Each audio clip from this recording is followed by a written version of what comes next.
What's up, military millionaires? Today we're going to talk about how to get a perfect credit score with these 9 mostly free hacks. Now, I will preface with the fact that there are 1 or 2 that might be, you could say they're not free, but you're not paying for this advice, so I consider it to be free, but I'll leave that up to your interpretation. The other 6 or 7 are all free, can't, whatever. So they're all simple. It is what it is. The first one is, if you have no credit and you're starting with absolutely no credit, then see if you can get either become an authorized user on like your parents' credit card or somebody's credit card that has a good score, meaning that they're saying you're on the account even if they don't give you spending access, so that it can boost your credit by just being on the account and they have good track record.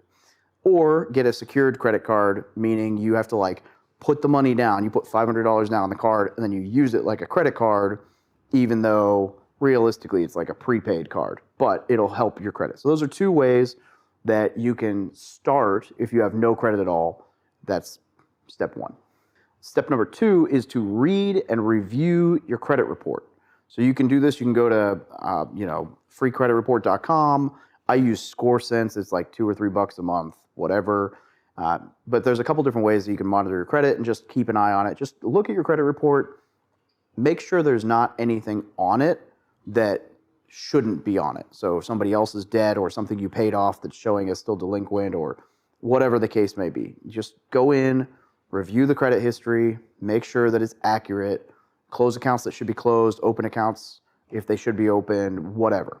Which leads into step 3, which is to dispute issues. So not too long ago, I had an issue where somehow I racked up a $29 fee on a credit card that I hadn't used in like months. And they didn't have any of my updated information. And so they were mailing statements to an old address. And then I didn't know about it until I got pinged saying I had a 90-day delinquency for this $29 fee and that it hit my credit. And I'm like, what in the world? And so I get a hold of the company and whatever and ended up disputing it and getting it removed to help my credit back out, because it's like, dude, hey, you guys didn't actually notify me. I had no idea what was going on. You're sending letters to an address I haven't lived in like a year and a half, 2 years, and I've changed the address in your system, but you were sending them to the wrong address. Like, ridiculous. So make sure your stuff's accurate and then dispute it if it's not. Number 4, this one's really easy. Just don't close out your oldest accounts. So if you've had a credit card for 10 years and you don't use it anymore, just maintain the account, even if you're not going to use the card, because credit history is a big piece. So if you get rid of that, you're cutting your credit history potentially down to nothing, depending on how long your next card is. So if you've had one card for 10 years and one card for 3 years, you get rid of the 10-year card, now your credit history only goes back 3 years when it did go back 10 years. So if your credit history was good and you had this card, now you just cut 7 years of good history off, which that's not good. Then your credit score is going to take a dip and it's going to say, well, we need more credit history. So if you've got an older account like that, just leave it open even if you're not using it anymore. All right, number 5, raise your credit limit. Now, I know this is counterintuitive, and you should only do this if you actually have control of your spending. So if you have a problem with spending every dollar on your credit limit, don't do this. Don't even think about doing this. Don't even ask anyone about this. Nope. But if you have some control and you're able to resist the urge to swipe that credit card all the time, this is a great way to improve your usage. So credit card utilization or debt utilization ratio is one of the larger items that can impact your credit. So prime example, let's say you owe $2,000 on a credit card that has a $3,000 limit. That means 66% of your credit is currently utilized. That's going to look a lot worse on your credit score than if you owe $2,000 on a credit card with a $10,000 limit, which is only a 20% utilization rate. That means you're staying well within, you're not maxing out your card every month, right? If you do that, it doesn't look good. And so what you're going to want to do is, if you've got like $500,000, $2,000 worth of debt, see if you can increase the credit ratio or the credit limit to reduce your utilization ratio in order to lower that score. But again, only do this if you know you're not actually going to spend the extra money, because that defeats the purpose and you'll end up in a much bigger hole. So not a beginner move, that's a more advanced move. All right, here's the ones that could be construed as not free. The first one is to pay down debt.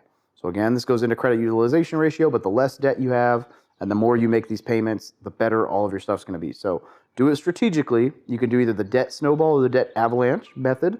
The debt snowball means that you pay your lowest balance off first, and the debt avalanche means that you pay your highest interest payment off first. So debt avalanche is financially the better way to do this because the highest interest rate costs you more money. So you pay that one off first, even if it's your largest debt, and then you're going to save more money that way. However, the debt snowball allows for the psychological aspect of paying something off. So if you have a $500 bill and a $2,000 bill, you pay the $500 off first and then the $2,000. And so you feel that win along the way. So you keep, you're gung-ho to keep going. So either method is great, but just you should pay minimums on everything and pick one thing that you want to pay off and put all your effort into paying that down.